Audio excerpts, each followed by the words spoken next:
In the morning of her first day at school, Mary is in a foul mood because she doesn't want to go. She wants Frank to continue homeschooling her, but he says he's taught her everything he knows, and she needs the experience. As soon as he sees the reluctant, sulking Mary off to school, he's confronted by Roberta, who's his landlady and friend, and cares deeply for Mary. She tells him to get in his car and bring Mary back before it's too late, afraid that she will be taken away once everyone realizes she's a child prodigy. Frank tries to calm her down, saying Mary needs friends and social skills. Roberta isn't convinced, but there's nothing she can do, so she lets go. At school, Mary is shown bored out of her mind as Bonnie, her teacher, goes over first-grade math problems with the rest of the class. Mary eventually speaks up, making it known that the lack of challenge is beyond her ability to bear. Bonnie warns her for speaking out of turn and starts asking her increasingly difficult arithmetic problems to make a point. To her surprise, Mary answers them all.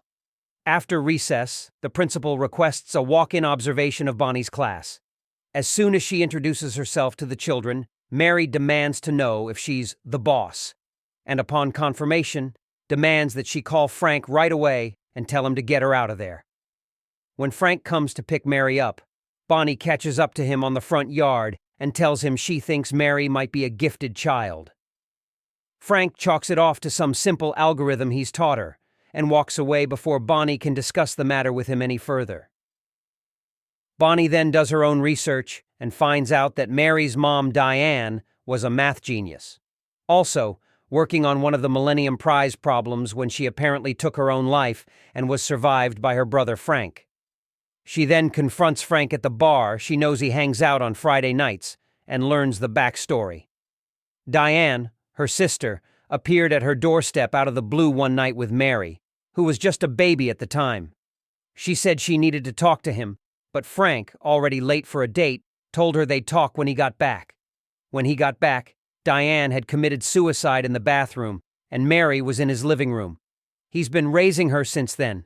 On the school bus one day, Mary witnesses bullying, and she stands up for the victim, breaking the nose of the bully who's 5 years her senior.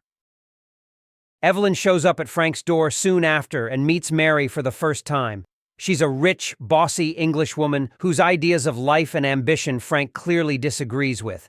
She criticizes Frank's lifestyle choices and demands to take Mary away with her to Boston. When Frank disagrees, she takes him to court.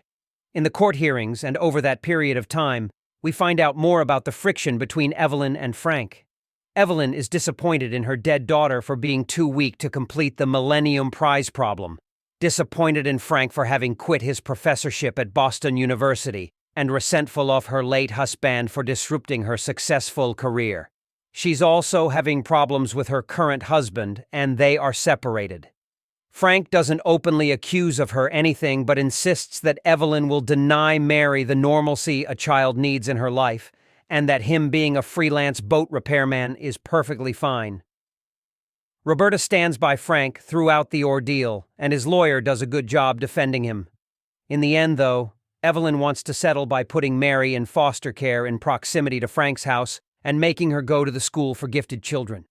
Crushed under the guilt of not having stayed with Diane the night of her death, and his insecurity over his capability for raising Mary, he yields.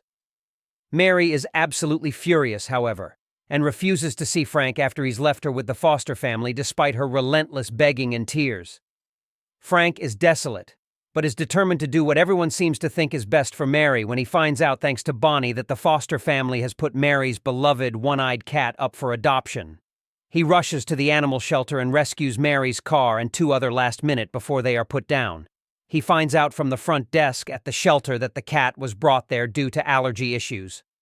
Knowing it's Evelyn who's allergic to cats, he makes a quick stop at his place and then rushes to the foster family's home to confront Evelyn. As he suspected, she's in the guest house with Mary and 2 tutors. Upon seeing him, Mary runs away. Frank follows suit after throwing a file on the desk and tells Evelyn she must see it. Evelyn tries to go after them, but Roberta physically blocks her way and stops her.